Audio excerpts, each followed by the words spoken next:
This is the question asked in today's SkillTrack Daily Challenge. So we are given a string as an input and our task is to split the string whenever it has continuously repeated characters. So in our input SkillTrack we can see that the characters L is continuously repeated. So the first substring is the characters from S till L. So that will be our first substring. So I am writing it separately. And now the next substring will be, again we should find whether any part has continuously repeated characters. So there are no more. So we print the remaining characters RACK as such. So these are the two substrings which we have found from our input string. And now the length of the first substring is 5. So there are 5 characters in skill. But in RACK there are only 4 characters. So we should add a asterisk at the end. So when we add an asterisk at the end, the length of the second substrings becomes 5. So now the length of both the substrings skill and rack is 5. So this is our output. So in our expected output also we are doing the same. So now let us see our sample input 2. So this is our given input string, and for the given input string let us find the substrings which has continuously repeated characters. So let us start from the first, and here after A, B, C, D, here we can see that the characters E are continuously repeating. So until the end of E, we have to consider it as our first substring. So this particular part A, B, C, D, E, E, E, E, and this is our first substring which has continuously repeated characters. So I am copying it and pasting it separately. So this is our first substring, and now we should check for substrings from M. So again from M we are checking whether any part of the substring has continuously repeated characters. So here MONO, and after that the character P is continuously repeating. So I am copying it and pasting. So that is our second substring, and after that the remaining characters are LUCK, and that is the only substring left. So I am writing it separately. And now out of these 3 substrings, the second substring is the longest. So the total number of characters in the second substring is 9, and in the first substring there are 8 characters. So to make it 9 we add an asterisk at the end. And now the last substring luck has only 4 characters, so we need to add 5 asterisks to make it 9. So now the length of all the substrings are 9. So the expected output is also same. So now let us see our sample input 3.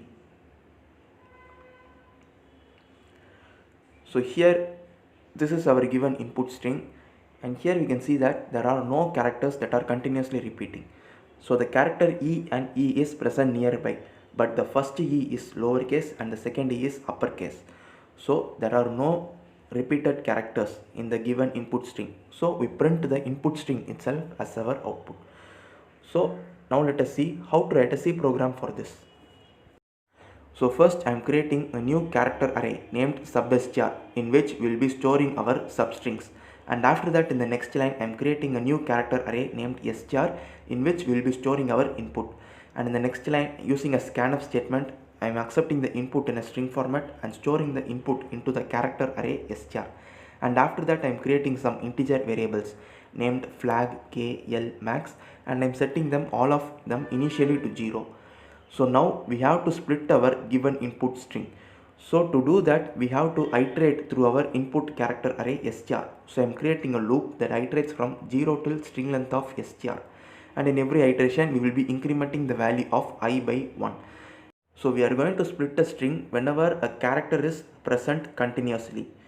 So in every iteration of this for loop, first we will be storing the character into this character array substr at the index k and l++, and here we are including l++ because in every iteration we will be storing a character. So in every iteration we should move to the next index, so l++. So now let us see what we are doing in the remaining part of the loop. So first I am checking whether str of I is equal to str of I minus 1, and also I am including the condition I is greater than 0, because if I is equal to 0 then there will be no previous character. So that is why whenever I is greater than 0, we are checking whether str of I is equal to str of I minus 1.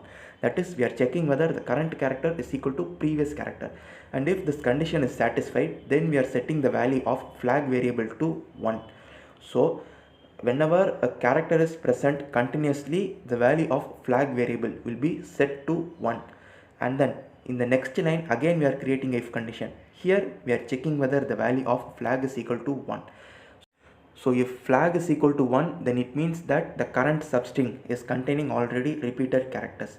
So if flag is equal to 1 and str of I is not equal to str of I minus 1, that is, if the current character is not equal to the previous character, then it means that we have reached the end of the substring which has continuously repeated characters.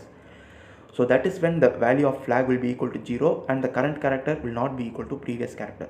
So in those cases we will be setting the value of flag to 0, and after that now we will be storing the substrings in the character array substr at the index k. But once we move on to the next substring, we should increment the value of k. That is, the characters must be now stored in the next index. So I am incrementing the value of k, and whenever we increment the value of k, then again we should start filling characters from the index 0. So I am setting back the value of L to 0. So whenever this condition is satisfied, we will increment k and we will set the value of L is equal to 0. So the next characters present in the character array str will now be stored in the next index of substr. And also before incrementing the value of k, I am setting the null character. And then simultaneously we are also finding the length of the maximum substring. So the current length of the substring would be L. So if L is greater than max, then we will set max is equal to L. So all the substrings will be used at one point into this if condition. So within this if condition, we are also checking the length of the substring. So if L is greater than max, I am setting max is equal to L. So finally when all the substrings are found, we will be having the substrings and also the length of the maximum substrings. So we will be checking all the substrings except the last. So after the execution of the I loop, again I am including a condition if L is greater than max, max is equal to L, because all the substrings except the last substring would alone be left checking. So we are checking that also after the execution of the for loop. So I am including the condition, the same condition, if L is greater than max, I am setting max is equal to L. So now we have to print our output. So now our output will be stored in the character array substr and the length of it would be k. So I am creating a loop that iterates from 0 to k, and in every iteration we will be printing the string that is present at the index I. So we will be printing all the substrings, and at this point we also know the length of maximum substring. So after printing the substring, if the length of the substring is less than max, then we should pad them with asterisks at the end. So after printing the substring, I am including the if condition. So if the string length of substring is less than max, then we have to print asterisks at the end. So I am creating a loop that starts to iterate from 0 and iterates till max minus string length of substr. So that would be the number of asterisks that need to be added at the end. So we will be printing that many asterisks in every iteration of the loop. So after the loop, we are also printing a new line. So we will be getting our output as per the conditions given in the question. So now let us check our program with sample test cases. So the first input is skill rack. So I am giving skill rack as input. So our expected output is here. So we also get the same output. First we print skill and then we print rack asterisk. So now let us give our sample input 2. And for sample input 2, this is our expected output. So again we get the correct output. So finally let us give our sample input 3. So for this, our input itself is our output.